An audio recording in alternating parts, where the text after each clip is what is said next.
I've gotten a lot of great comics signed over the years, but what makes them special is that most of them have been signed by multiple creators. Stay tuned as we go through another batch of some of my favorite signed comics.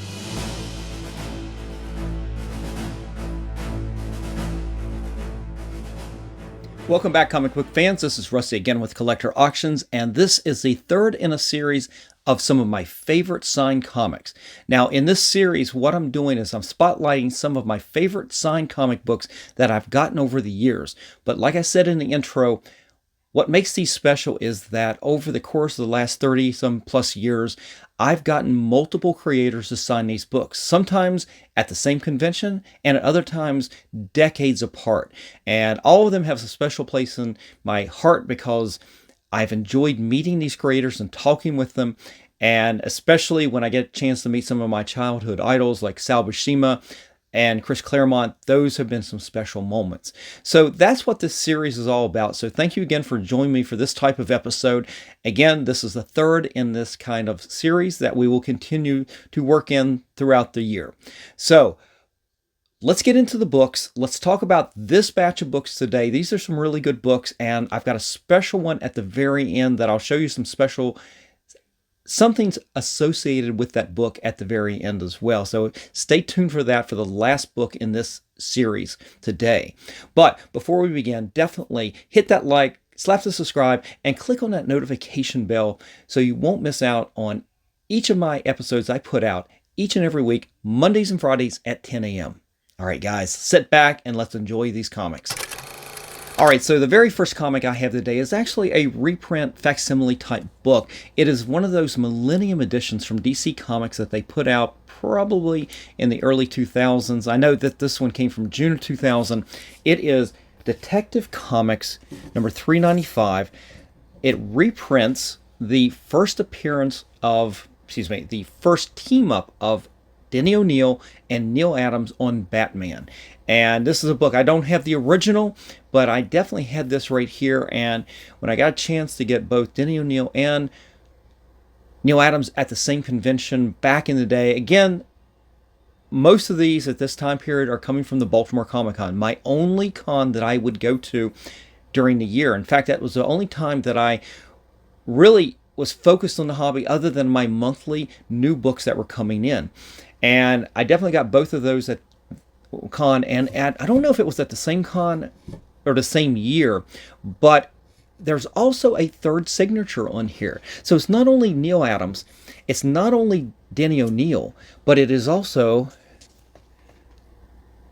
Julius Schwartz is on there as well, the editor of DC. So you see his signature right there by Neil Adams' signature. And of course you see off the side right there, whoops, where am I? Right there is Denny O'Neil's. And I did that back in the day in a silver paint pen, and boy, those really look good on this cover right there.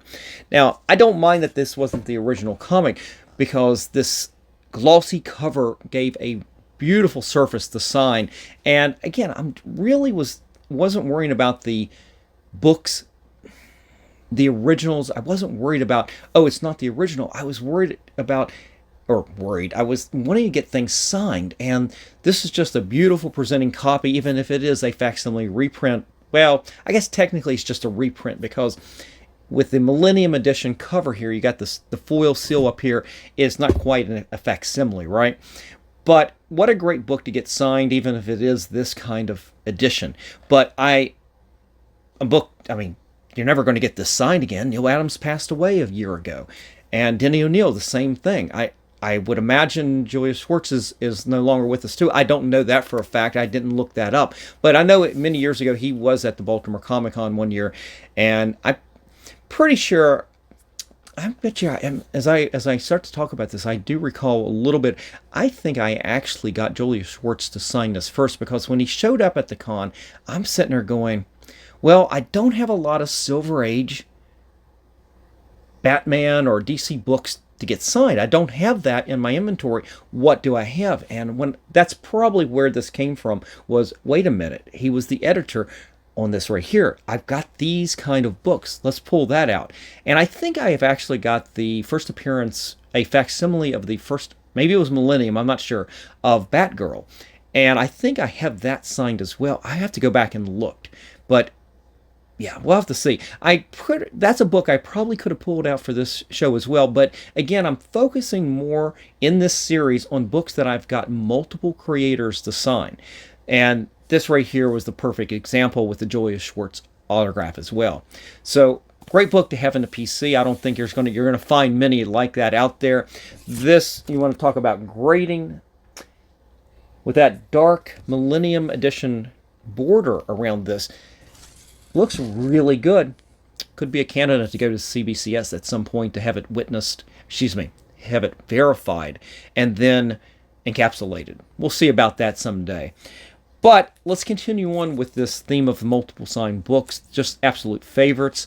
And I remember when this came out, Baltimore Con just blew up because this book had just came out when these two creators showed up at the Baltimore Comic Con, and it's one of the reasons that I probably didn't get the other 3 issues in this miniseries signed, because after that, I don't think I saw the writer again, but I definitely saw the artist. And here, let me just show it to you. It is JLA Avengers.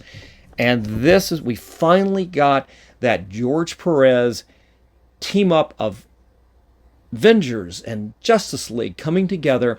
Kurt Busiek was the writer, and he wrote this storyline. It was a 4-issue series.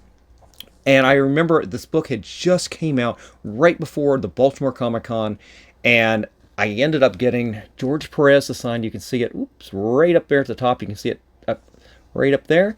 And right there is Kurt Busiek's. Now, back in the day, I was using a silver paint pen, and boy, was that problematic, waiting for those things to sign. So I wouldn't say I smeared Kurt Busiek's signature, but this glossy cover did scrape a little bit on his signature right there. So that's a little bit of a downfall, but it is what it is, and it's not a book I'm going to part with anytime soon. It takes away from the signature just slightly, but I never saw Kurt Busiek again, and I can tell you that's why that I never got the other 3 issues signed, even though George Perez did show up at the Baltimore Con years after this. Now, this was back in 2003, I believe. So, what a great book to get signed. I think everybody was clamoring for this team up for years. Guys, if you do yourself a favor, there was a publication back in the 80s called, and maybe even the 90s, called Comics Interview. I believe I've got this right. And they did an issue with George Perez doing the interview, and they probably had some other people in there interviewed as well, but they showcased a lot of the original artwork from George Perez that he did on the original Justice League Avengers storyline. And I just remember in particular some battle scenes between Captain America and Batman that were just absolutely fantastic. I would love to see those things produced someday, and even if it's not finished in wouldn't that be great to have that in an IDW type of book, one of those artist edition books? I mean, that would be fantastic. IDW, you can have that idea. Go find those original art pages. Do that Justice League Avengers original artwork from Perez.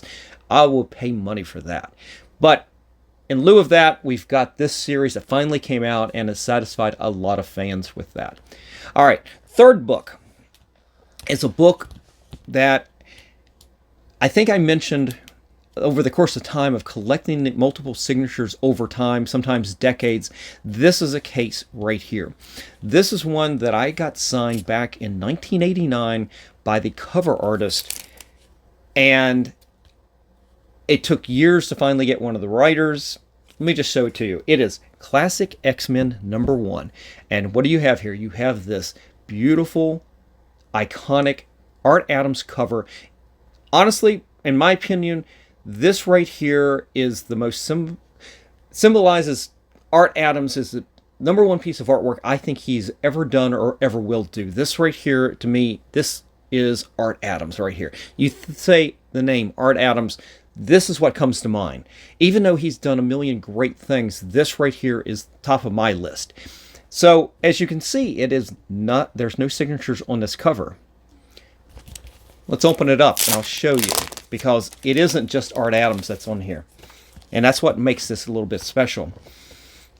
Again, we go back in time, 1989, before CGC, before people were signing on covers. We were signing the splash pages. And here we go with the interior. And you can see he also did another piece of artwork with the team right there as well. But look down here. Whoops. Down there at the bottom, you got some signatures down there. And let's just go through this, and I'll show you who I've got. So Art Adams signed this, and I've got to say it was June 24th, 1989. He put the full date on there. And I got to say, this is probably at the Comic-Con down in Roanoke, Virginia, back during my college days, because it also, because I probably got this at the same time. Let's see if I can get it right there. Right. Okay, I'm not doing this very good, but right where my finger is pointing, right there. Dave Cochran was there, and I talked about that in the last episode in this series about how he signed, or the first episode in the series, I'm sorry, about how he signed my Futurians book at the same time as well as my XMen 94. But years and decades later, I finally got Chris Claremont on here as well. So that was the third signature here. I'm going to get up and I'm going to show you. See if that'll focus at all right there. Okay, it's not focusing all that well, but you can see the third signature right there. And I was so happy when I got Claremont on this. It really, obviously we don't have Dave Cochran anymore. I'll never get this kind of issue signed quite that way again because we don't have Dave Cochran with us anymore. But last year, in October or September, whenever the Baltimore Comic-Con was last year, I think it was September this time, we had Claremont and we had Art Adams for the first time. And I took another copy of this, and I actually have a raw copy signed now by both of them on the cover. Now, again, we're not going to get Dave Cochran, obviously, but I do have a copy of this where I've got both Claremont and Art Adams on the front of that. But this one right here is a special place in my heart because I got to meet Dave Cochran in person. Not many people. I don't know how many people you've met. Guys, if you've ever met Dave Cochran in person, just let me know by leaving me a comment in the comment section below. All right, third book up. And a lot of people would probably put this at the end of the list, but it's probably the biggest book of this batch today. But it is also, but I have a reason for showing the last book last. This book right here, if you guys have never seen this before, this is Marvel Superheroes Secret Wars #1. You've got this great Mike Zeck artwork here throughout the series, well, most of the series, and you've got this cover right here. It is an iconic cover, one of Mike Zeck's masterpieces. And I've worked over this copy. This was an original copy of mine from my PC. By 84, I was starting to buy multiple copies of a lot of books, and this was no exception, and I kept one of these to get signed. Now, what I'll say is the front of this, because the front of this spine looks great, but I can tell you the black on the back, I've looked at this before, would probably, if you ever decide to get this graded by CBCS, would get knocked down. There are definitely some spine ticks in that black back cover. But again, this is a book I started in the 2000s getting autographs on this because you can tell I've got autograph. Well, actually, I can't even see them here, but there are autographs on the front cover here. Who do I have on this book? Let's see if we can point them out. Here, I'm going to put it forward just a little, see if I can get the shine off. Right below my fingers is Tom DeFalco. And down right below that, right there, is Jim Shooter. And there's John Beatty, who did the artwork. And down at the bottom, let's go a little closer. Can you see it there? Is Mike Zeck. And again, this is the time period back in the 2000s and maybe early 2010s where I was using a silver paint pen. And it doesn't show up sitting here like this very well, but up close in person, it looks fantastic. And this is a book that's complete for me at this point. This is a book that if I wanted to go ahead and send it to CPCS at this point to have it verified and encapsulated, I could go ahead and do that. Unlike the last episode where I still have a Spider-Man 252 where I need to get Roger Stern, this book right here is complete with the creators I want. So I couldn't be happier with that. Nice piece in my collection. You would think, now in today, the first thing you would say, why didn't you do issue number 8? I had multiples of that as well. Well, this was the first issue in that, and to me, this cover right here is the best cover of the whole series. I mean, a lot of people probably prefer the Doom, some of the Doom covers at the very end, but for me, this issue right here was the issue. I never gave much thought to issue number 8 as being that significant, really, at the time. I mean, think about it. When it came out, it was the black costume, but you'd already seen that in Spider-Man 252. And it was before Venom. So it wasn't that big a deal. So this is the book that I was getting signed. Even after the Venom came out, to me, this was still the cover to get signed. So that's what I did, and couldn't be happier to have this in the PC. So what could be better than this? Well, you're going to laugh at the book to begin with, but I will go through the history of it, and I will have a little special surprise at the end here. It is Captain America 165. And you guys are going to sit there and go, what the F, Russ? I mean, what is this? This is a run filler, right? Well, yeah, it is. But the significance is, for me, this right here was the second ever issue of Captain America that I ever read or ever had as a kid. The first one was, I believe it was 163. I'd have to go back and double check. It is the issue with the Viper Squad. But this one right here has a lot of significance, and I'll get into that in a second. But here we go back to revisiting one of my favorite artists that I grew up with in a lot of different books, and I spoke about this in the last episode, was Sal Buscema. This is Sal Buscema's work when he was doing Captain America, and I absolutely love this book. You've got the Yellow Claw right there. This is the first of a 3-issue storyline where Captain America and the Falcon are taking, and S.H.I.E.L.D. are taking on the Yellow Claw, and obviously giant spiders.